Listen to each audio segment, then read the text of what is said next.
What's up, everybody? It's world champion freestyle wrestler Stevan Micic, and today I'm recapping the NCAA championships that happened last night, the finals.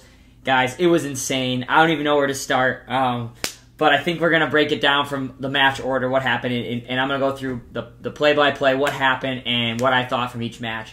So before we get into it, guys, make sure to subscribe to the channel so I can keep making world-class content all 2025. Like the video, turn notification bells on. We got some cool stuff coming out with ONEV this week, so if you guys want to make sure to see that, make sure to check the link in description for the Instagram page for more updates, and the website www.onev.world. So let's start with 184 pounds, since that's the match order, right? They started with Carter Starocci, four-time NCAA champion, going for his 5th NCAA title against Parker Keckeisen from Northern Iowa, who also was last year's returning NCAA champ. Huge matchup to start off the night, and Carter Starocci got it done against Keckeisen, winning the match. I think it was 4-2. I think one takedown really set that difference apart, a 4-1 or 4-2, and being the first ever and probably the only one ever to win 5 NCAA titles. I think this match was great. I thought it was awesome. Both wrestlers are very high level. I think Starocci, not the most exciting to watch, but his fundamentals are so good and positioning is so solid.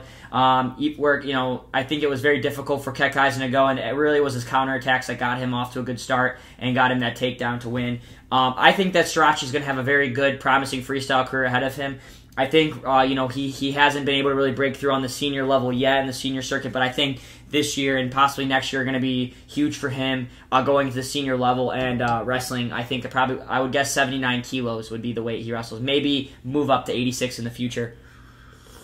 Next up, we got 125. Notably, 125 is a pretty difficult weight class when it comes to, it's going to be exciting. There's going to be a lot of sparks. This match was pretty much of a stalemate match. You had Vincent Robinson from NC State versus Troy Spratley from Oklahoma State. Okay, both of these guys weren't the top seeds. The top 3 seeds all lost. You had Lilladal, Matt Ramos, Richie Figueroa, to name a few big seeds, go down early on, and I think Vincent Robinson and Spratley had amazing tournaments, making the finals, and both kind of played it off like a chess match. They kept it close, and it ended up going out to the double overtime rideout, where Vincent Robinson got the job done, and he got a quick escape and won the match. I was really happy for him. He's from right over the border from me, from Indiana and Illinois. He's an Illinois kid, Harvey Twister. Awesome to see him do it. He's a freshman.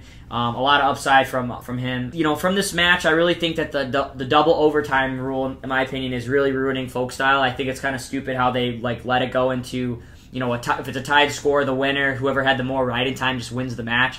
I think it's pretty anticlimactic. Next weight up, 133. This was my college weight. We saw Lucas Bird versus Drake Ayala. This match was pretty, close in the beginning, but really opened up at the end of the third period and going into overtime, where Lucas Bird got the job done over Ayala. He was Bird, super excited for him to win the match. I think, he's I think the better overall wrestler in positions.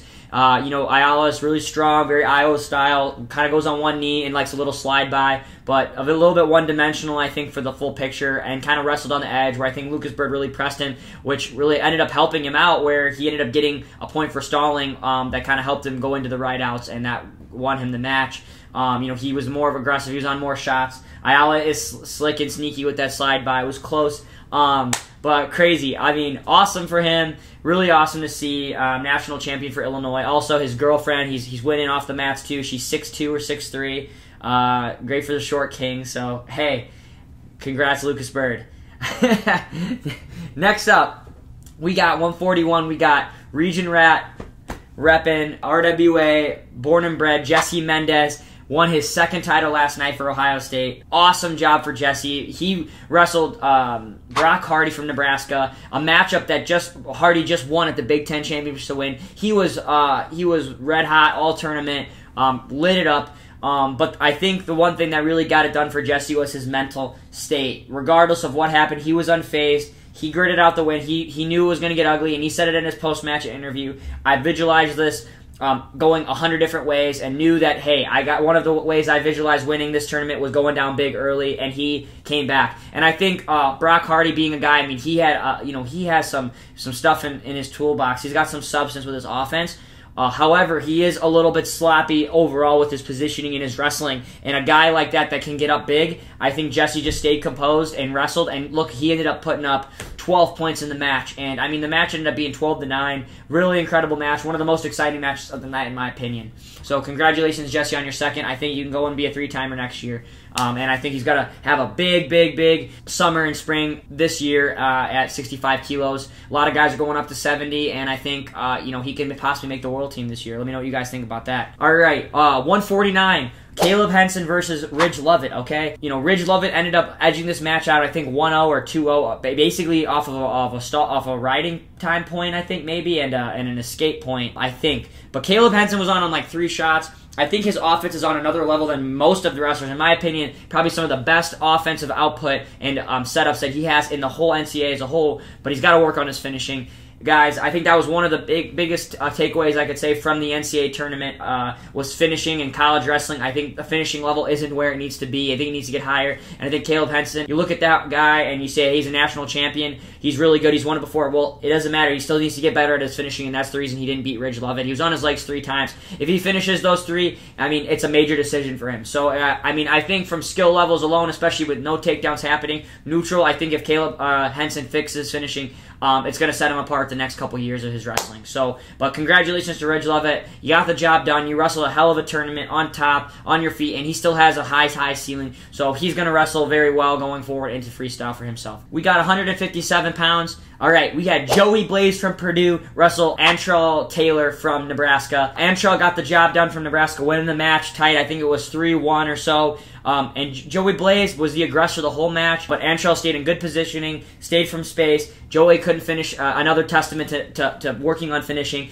I think Joey's really tied in a lot of things together, and he's right there to possibly win a national title next year again.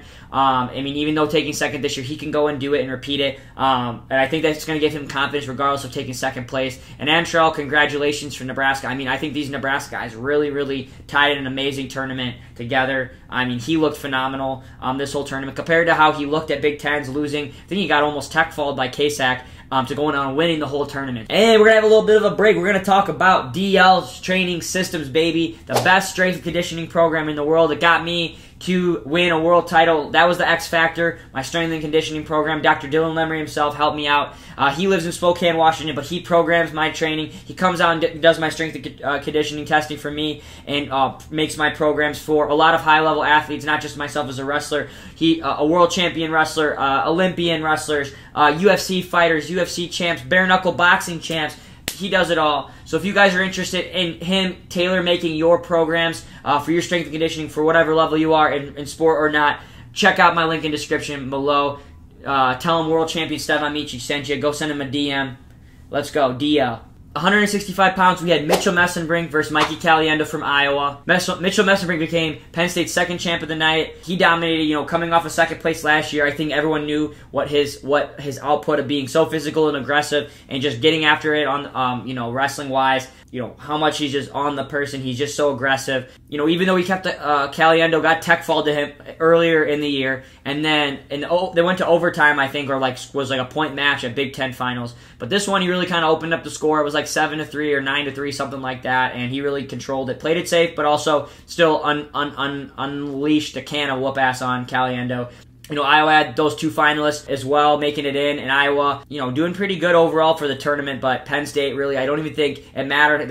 They had 2 champs only. It didn't matter because they won the team. All the rest of the wrestlers pretty much took 3rd place. So Penn State, dominated as a team as well. So Mitchell Messenbrink bringing in their 2nd title, looking awesome. Kind of going to lead the way next year. I think he's going to be kind of the team leader and the guy when you think of Penn State now that Carter Starocci's gone. Okay, next we got 174. This match was probably my favorite match of the night. Was Dean Hamidi versus Keegan O'Toole. Actually, not my favorite match, but close to it. Dean Hamidi, transferred from Wisconsin last year, was an All-American. He was always pretty solid, but kind of funky. He had talent. He beat a previous All-American. I think out of all the Oklahoma State wrestlers, I could feel the direct input, direct pour-in from David Taylor and the new coaching staff as he transferred to Oklahoma State. That went straight into Dean.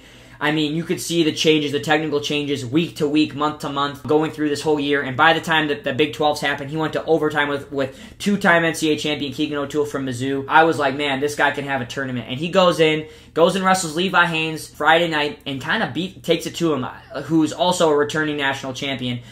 He won a close match, but he could have taken him down 2 or 3 times. His finishing, he just didn't look as confident. And pretty much the same thing happened with Keegan O'Toole. He made some changes. He kept it good on the feet, scored a takedown. They waved it off, still 1-1. He goes after it and gets another takedown on Keegan O'Toole, I think in overtime, and wins the match. And, I mean, it didn't look close. He looked the dominating wrestler. And what's crazy is not just a good game plan against Keegan, but he looks like he's just improved and made himself a much solid wrestler thanks to David Taylor, Jimmy Kennedy, Thomas Gilman. The whole Okie State coaching staff did a phenomenal job with Dean Hamidi and their whole team as well, having 2 champs on the night. So, I mean, it's so cool seeing that for a program. Regardless if you like Oklahoma State or not, they poured into him. You could feel the effect of their whole team, right? Having finalists, having All-Americans, having not just transfers in. And for the transfers in, it was like they even exceeded their expectations and did even better. So, awesome job to Dean Hamidi. Congratulations.